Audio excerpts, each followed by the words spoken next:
Hello everybody and welcome back to my channel, or welcome if you're new here. Thank you so much for clicking on this video today. I'm sitting down to film my Pan Those Palettes update for 2023. If you've been following my project, you know that I've been working on two separate palettes this year. The Lorac MegaPro2 is my first palette. I've been trying to hit pan on every single one of the shades in this 32 pan palette. And then I'm also working on panning the Tarteist Pro To Go palette, and I'm trying to use up this palette entirely. So I'm gonna get started with this palette first. That's always how I start these videos. But before we get into the video, if you haven't already, please take a moment to subscribe to my channel, give this video a quick thumbs up, send me some love over this virtual inner space that we share, and leave a comment at any point in this video. Let me know what you think. Let's get right on into the video. It's been a little bit more than a month since my last update. It's been about 5 weeks instead of 4, so I have maybe a little bit more progress. I mean, that's all relative, but I have had a little bit more time to work on these palettes since my last update. So the first palette, my Tarteist Pro To Go, I've been working on trying to finish up this palette completely, and I have been starting to get pretty darn close. I've been finishing off shades. So here's what this palette was looking like last month. As of last month, I had finished Drive. I had a very large pan in Styling, which I was using as a brow product mostly. Boss had a nice sized pan on it, but I had finished up Hype, Crisp, and then Dominate has been my challenge shade of the year with the smallest size pan in it. And here's what the palette is looking like this month. And as you can see, we do have one big major change. I have a new empty pan in Drive, which is very, very exciting. I'm gonna go through each of the 3 remaining shades in here one at a time, let you know how many times I've used them between last month and this month, and show you the progress videos. And then I will also update you on the weight of this palette. So starting with Drive, this was like a cream colored matte shade. I emptied this a few months ago after 180 uses. And then that brings us to Styling. So here's what Styling was looking like last month. It was getting to be quite low around the edges. I was using this religiously as an eyebrow powder as well as on my face as much as I could. This was after 257 uses in the project. I reached for it 32 times in the past month, making for 289 uses total, and here's what Styling is looking like today. And as you can see, we did finish up that shade entirely. I didn't mean to finish it up as quickly as I did, but I'm happy it's gone. What actually ended up happening is it started breaking apart and crumbling. I dropped this on the ground, I think once or twice. It was closed, but that remaining product in there crumbled, and I couldn't really contain it in the palette from that point. So I ended up breaking it up really fine and mixing it with the translucent powder and like a lighter shade from my Lorac MegaPro2 palette to make a little bronzer with. And I'm happy to say I did use up that remaining product in that Franken bronzer that I created. And now I have a new extra pan in here, which feels so good. All of the mattes are finished up, and now I have all left is those 2 shimmers. So that feels very exciting. I didn't think that I was going to be able to finish up Styling, at least not as an eyeshadow, and I'm grateful that I was kind of pushed to create it into a bronzer to get through that final bit of product quickly. I now have 4 empty pans to share with you with 2 months left remaining of this project. Moving on to Boss, this is a very beautiful like bronzy shimmer shade. This one has been going quite slow and steady during the course of this year. Here's what Boss was looking like last month. This was after 68 uses in this project. My goal was to reach for it 10 times. I only reached for it 5 times, making for 73 uses total, and here's what it's looking like today. And I'm hoping that after those 5 uses, it does look a little bit bigger in the pan. I've really been trying to wear down like the depth of the product around the pan, not just focusing on expanding the pan. And I'm hoping that you'll be able to see that in these videos. I'm gonna continue to push through with this one. I would love to use it 10 times in this next month. That's gonna be my goal for it. Even if I get close to that, I'm hoping to see a big difference in it next month and reap the reward of working it down vertically as I've been doing the last month. It should expand quite quickly and easily from there. So that is Boss. I don't know if I'll be able to finish this one before the year's up, but I'm definitely gonna do as much as I can. This shade in the bottom was Hype. This was like a shimmery gold shade. I ended up finishing that one up first, I believe, in this palette. That was empty after 161 uses total. And that brings us to Crisp. So Crisp was also slightly remaining, I believe, last month. I think it had maybe broken out of the palette and I had put it into the bronzer. If I'm remembering correctly, I really should have gone back and looked at the video. I can't keep track of all this from month to month, friends.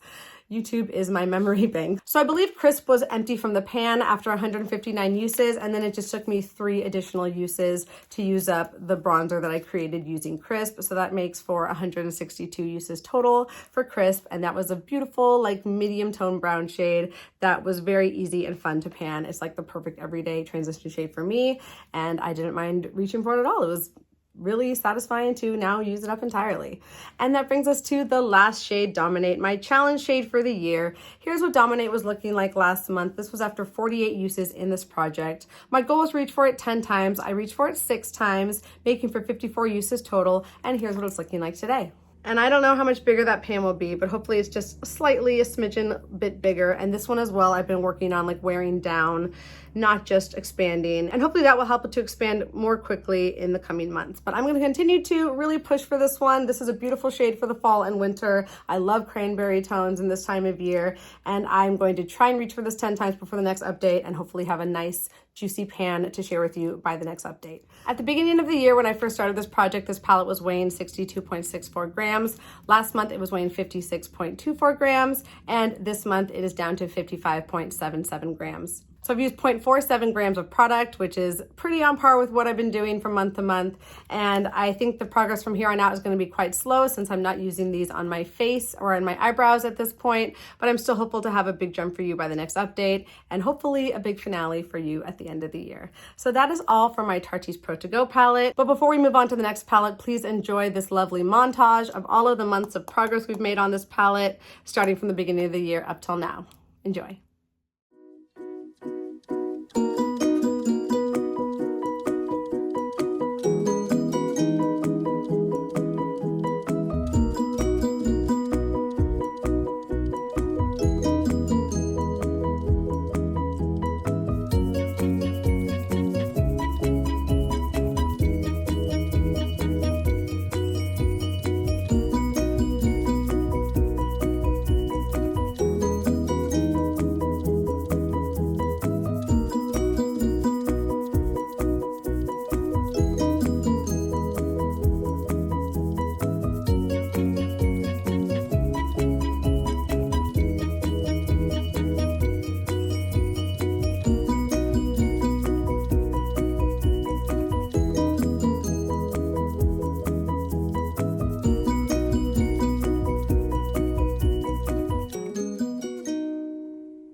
Now on to my Lorac MegaPro2 palette. I have fallen in love with this palette all over again during the course of this year. I was kind of getting burnt out on it towards the middle of the year, but I've been completely reinvigorated with this palette. It's such a go-to. It has so many things that I need in this palette. It's so easy to reach for. It's so blendable. The shimmers are kind of lackluster compared to other things in my palette, but I still have been enjoying them all the same when I do reach for them. My goal for this palette is not to use it up entirely. That would be crazy, but I have been trying to hit pan on every single one of these 32 shades. So here's what the palette was looking like last month, and I only had 2 remaining shades that I needed to hit pan on, the shade Ash in that second row, and then immediately beneath it, Gunmetal in the third row.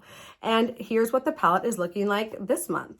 And as you can see, we do have one new pan, a nice, shiny, pretty large size pan in Ash. And that leaves me with just 1 shade remaining to hit pan on. And I am so excited that I will definitely be hitting the goal of having pan in this entire palette before the year is up. Ash was a huge workhorse in me and my friend makeup look this year. Me and 7 of my closest friends did a grayscale makeup look, and this was the shade that we used as a contour and as a crease shade for all of my friends, not just the girls, but the boys too. And that is how I was able to hit pan on it. Actually, it was my sister who hit pan on this shade, and she doesn't even care about panning makeup, like in the least. She doesn't even watch my videos, but she was dipping into this palette, getting herself ready and other people ready as well. And all of a sudden I glanced over and I said, "Oh my God, Jamie, you hit pan." And she was like, "I did?" Like, she didn't even realize she hit pan. Like, can you believe it? I was a little bit offended. I'm actually kind of sad that I wasn't the one who got to have the joy of hitting this pan after all of my hard work on this palette. But I'm happy it has pan all the same, and it got a lot of use this season. Here are some pictures from our event, and it was so fun walking around as a group of 8. We spent Halloween at Oogie Boogie Bash in Disneyland, or actually at Disney's California Adventure, and we were the original Mouseketeers, like walking right out of the silver screen. People just loved it. We were getting stopped for photos left and right, and it just was such a fun look to put together and to do as a group. So thank you to Ash for working so well in those makeup looks. My goal is to reach for Ash 10 times. I actually was able to reach for it 11 times, and I reached for it multiple times after I'd already hit pan on it, or after my sister had hit the pan on it. And then with Gunmetal, I have quite a nice little dip going on that one. Here's what Gunmetal was looking like last month. My goal was to reach for it 5 times. I was able to reach for it 7 times, and here's what it's looking like today, and it's getting a nice little dip on there, and I'm pretty hopeful that I'll have pan on this one with just a few more uses. I do have this on my look today. It's what's creating my wing shape, and I really like how it looks. I think it's really pretty with the pink, and it's just really quite a unique shade in my collection, and I've really been enjoying panning it, even though it's taken me quite a bit of time. Just reaching for it the couple times I have here and there throughout throughout the year has really been a fun experience. And I'm happy that I was able to like break it down for myself that way instead of just like waiting until the end to dig into this and just doing a few uses each month to then, you know, get me to that gradual dip that we see today. So I'm really hopeful that by the next update, I will have a goal of all these shades having pan on them. And then I don't know what I'm going to do with this palette after that. I really intended to declutter it. That was always the plan, but I've been enjoying it so much. And a lot of you have requested that I continue to pan this palette, which I don't know, like I'm kind of over panning palettes. It just like is so much work on one palette, and I have so many things in my collection that are getting neglected, but it would be fun just to like continue to watch this grow a little bit. I don't know. I'm going to think about it. I definitely have like a lot of shades up here that I can use on my face. I've been reaching for these 2 cream shades a lot. I would love to have those empty by the end of the year. I've also been using this shade to mix in with Stylin' from the Tarteist Pro To Go palette to create my bronzer shades with. So that one is almost gone. And I could do the same thing here with Burlap and just have fun with these mattes because they are beautiful. And I love these pinky ones over here. The browns are gorgeous. I don't know. We shall see. You know, it's not like it takes up a ton of space, and I'm not buying a bunch of eyeshadow palettes right now, so it might be helpful to have more around. And even though she is old, she still performs quite nicely. At least the mattes do. Maybe the shimmers, like I've kind of aged out of or prefer more shimmery formulas now, but those mattes really do a great job. So that is all for my Lorac MegaPro2 palette. I also have been weighing this one, but it's really hard for me to get an accurate weight, but I will try for you all the same. At the beginning of the year, this palette was weighing 264.7 grams. Last month, it was weighing 262.15 grams. And then this month is weighing in at 261.58 grams. So I've used 0.57 grams of product from this palette during the past month, which sounds like a lot, but I think that I was really able to make a big leap because I was scraping out some of these shades and digging into some of those cream shades and just enjoying the heck out of this palette. So that's all for the Lorac MegaPro2, and now you can enjoy the montage of all of the months of progress from this palette during the course of this year.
That's all for my Pan Those Palettes update this month. I think we had some great changes on both of these ones, and I'm really excited to see where I can get to before this year is up. Definitely leave some encouragement in the comments down below. It really does help me out a lot and keeps me motivated. I really hope you enjoyed this video. If you did, don't forget to give it a thumbs up before you leave. Thank you so much just for being here. I hope you're doing really well wherever you are in the world, and I cannot wait to see you in my next video. Until then, bye.